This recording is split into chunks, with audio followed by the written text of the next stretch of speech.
Good day, everyone. So today we will be discussing triangles in elliptic geometry. So in Euclidean geometry, which is the geometry we usually study in school, so the sum of angles in a triangle is always 180 degrees. But in elliptic geometry, things work differently. So when we say elliptic geometry, it is a type of non-Euclidean geometry that studies geometric figures on a curved surface, such as a sphere. So in this geometry, the usual rules of flat Euclidean geometry do not always apply. So there are important features of elliptic geometry is that there are no parallel lines because all lines eventually intersect. The sum of the angles of a triangle is greater than 180 degrees. And the shortest paths between points are called great circle arcs on a sphere. Elliptic geometry studies shapes on curved surfaces, especially surfaces like a sphere. Yeah. So because of this curvature, triangles behave differently from ordinary flat triangles. So in this video or in this presentation, we will discuss elliptic triangles, angle sum greater than 180 degrees, spherical excess, area of elliptic triangles, congruent theorems, and let's give some examples and computations.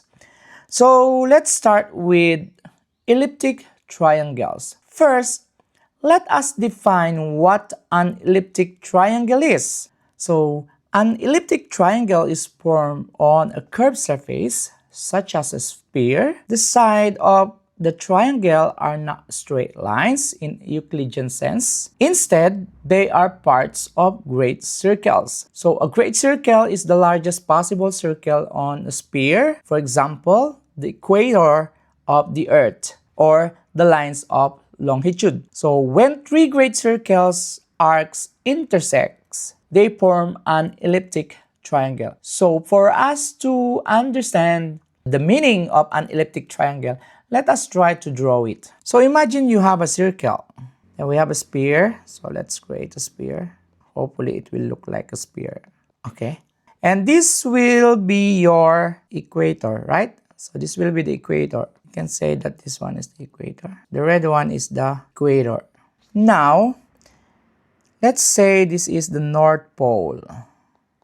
And down is the South Pole. Now, let us draw a line of longitude.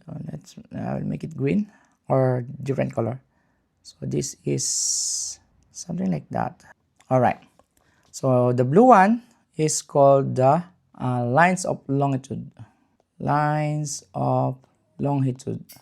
Okay, so let us put 3 points in here. So this one, this point, and then this point, and then let's put point here. Okay, or let's take the North Pole, and then I will make it color yellow. Okay, so if we draw an arc here, this one, the yellow one, as you can see, so this is what we called the great circle arcs. So the lines of longitude, great circles. So this one is great circle arcs. So another here and another one here in the equator. So we form an elliptic triangle. So when these three great circle arcs intersect, we form an elliptic triangle. So let's say this point is A, this point is B, and this point is C. So this is the great circle arc in equator, and this one is the great circle arcs in longitude.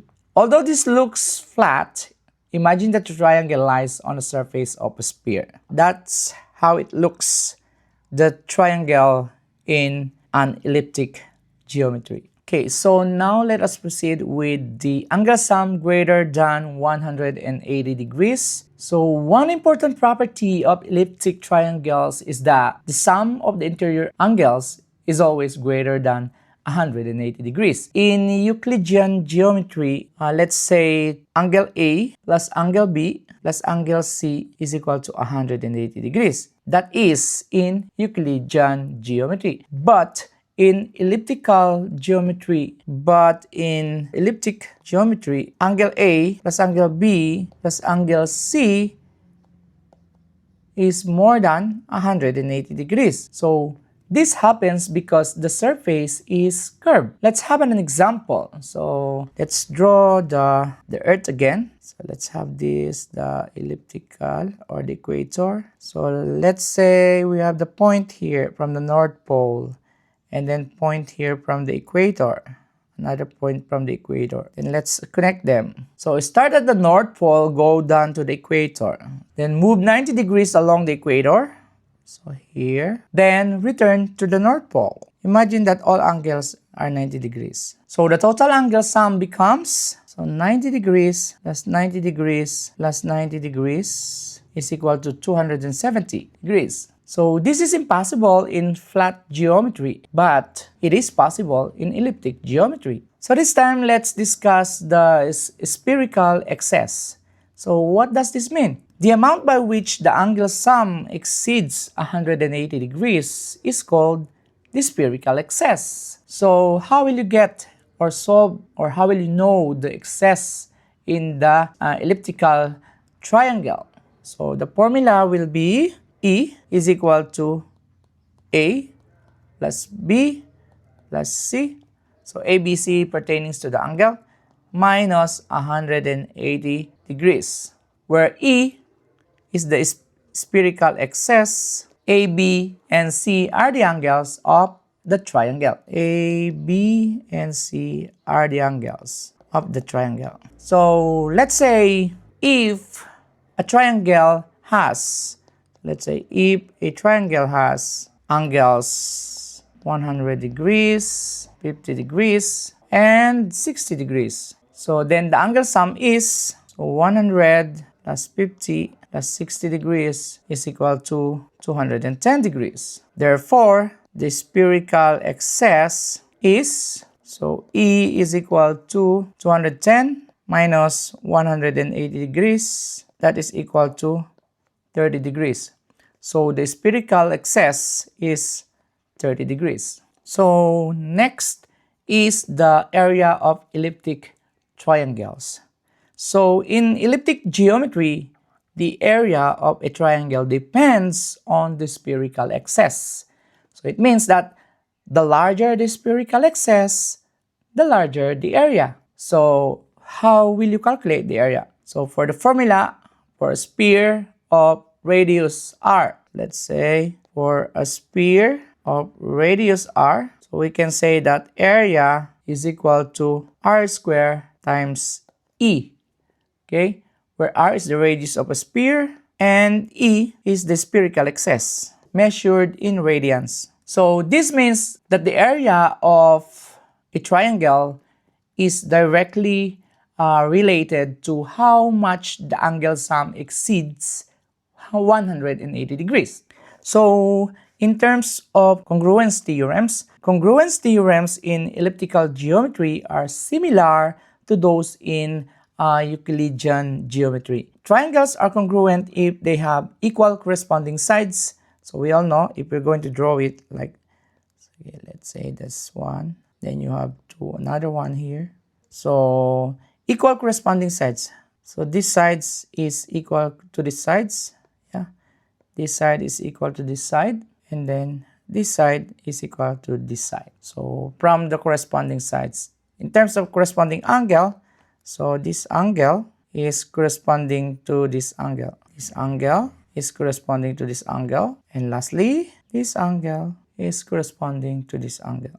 So some familiar congruence conditions still apply. So like the SAS or the side angle side. So side angle side, this part, right? This part. Side angle side. Also, the angle side angle. So angle side angle. So this part and then this part. And lastly is the side. So the three sides. The sides. However, because the geometry is curved, some properties behave differently. So remember that in elliptical geometry, there are no parallel lines. So all lines eventually intersect because great circles on a sphere always meet. So let's have an examples and computations. So consider a spherical triangle on a unit sphere with interior angles. A is equal to 110 degrees, B is 95 degrees, and C is 105 degrees. So determine the angle sum, whether the triangle can exist in Euclidean geometry, whether it represents an elliptic triangle, and last is determine the geometric implication of the result. So first, we have to compute for the angle sum. For letter A is we have to add 110 degrees plus 95 degrees plus 105 degrees, and the sum is 310 degrees. So the angle sum is 310 degrees.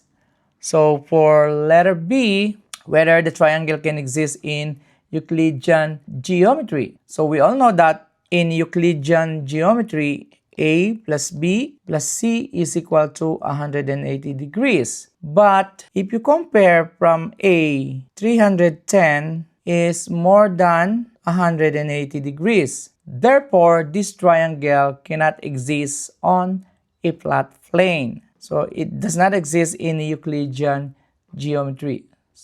Therefore, the triangle is an elliptic. Therefore, so the geometric implication of the result for D, so these results demonstrate the effect of positive Gaussian curvature on spherical surfaces. Because in elliptic geometry, curvature causes geodesics to bend toward each other, increasing the interior angle sum beyond the Euclidean limit. So for the second example, let's say we have on a sphere, a triangle has angles A is 140 degrees, angle B is 80 degrees, and angle C is 75 degrees. So find the spherical excess in degrees, find the spherical excess in radians, and interpret the meaning geometrically.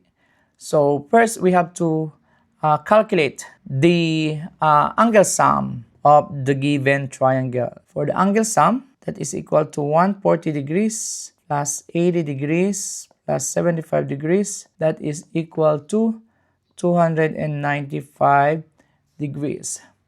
And then after that, you can compute now the spherical excess. So the spherical excess is, so remember the formula, E is equal to A plus B plus C minus 180 degrees. So we'll know that A plus B plus C is 295 degrees. So minus 180, and that is equal to, so the spherical excess is 115 degrees. So after that, we can convert it into radians for letter B. So this is the A. So for letter B, spherical radians, so we can convert 115 degrees. That is 115 degrees times pi over 180 degrees. So which is equal to 23 pi over 36. So this is the spherical excess in radians. So this one. And the last question is interpret the meaning geometrically. So the spherical excess measure how much the curve excess, or how much the curve geometry deviates from flat Euclidean geometry. So a very large excess indicates strong curvature and a large spherical area enclosed by the triangle. Okay, so now let's move on to the third and last examples. Number 3, so let a spherical triangle lie on a sphere of radius 10 with the interior angles, angle A is equal to 120 degrees, B is 100 degrees, and C is equal to 90 degrees. So compute for the spherical excess and the area of the triangle. So first, let us compute the angle sum, where angle sum is equal to, so add the angles, 120 plus 100 degrees plus 90 degrees is equal to 310 degrees. Now, to compute the spherical excess, so for A, E is equal to the sum of these three, which is 310 degrees minus 180 degrees. So therefore, the spherical excess is equal to 130 degrees. And then, so we convert it into radians. So 130 degrees is equal to 130 times pi over 180 degrees. So we can cut 0 there. So it is equal to 13 pi over 18. So that we can get the area of the triangle. So for B, to compute the area of the triangle, so area, remember, area is equal to r squared multiplied by spherical excess. So since r is equal to 10, so 10 square, so area is equal to 10 square multiplied by the E, which is 13 pi over 18. So that is square 10, that is equal to 100 multiplied by 13 pi over 18. That is equal to 600. 100 times 13 is 1,300 divided by 18. So area is equal to 650 pi over 9. So we can simplify it over 9 square units. Alright, so that's all for this presentation. To conclude this topic, so elliptic geometry studies triangles on curved surfaces. Unlike in Euclidean triangles, their angle sum is greater than 180 degrees. They have spherical excess and their area depends on the curvature. So these ideas are important in really important in navigation, astronomy, geography, and modern geometry. So that's all. Thank you for listening. Bye.